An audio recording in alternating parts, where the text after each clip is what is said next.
Hi, Derek Anderson here with BizTech Solutions.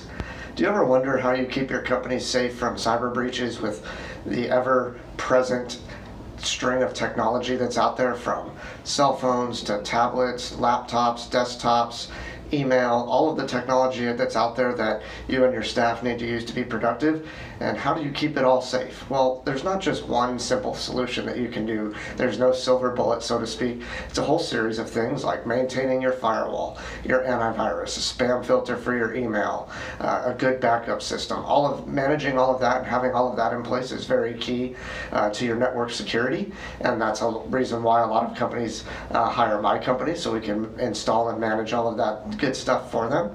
But there's also something else you can do, and it involves your people, and that is making sure that your staff are properly trained on an ongoing basis, and also making sure you have what's called an acceptable use policy in place.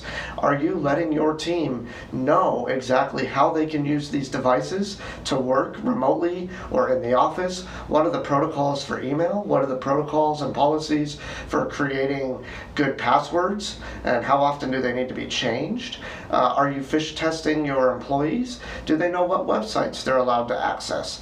Are they allowed to use Dropbox, Google Drive, OneDrive, any other file sharing activities, things of that nature? So having an acceptable use policy defined so that your team knows exactly what they can and can't do and how the technology should be used is very important.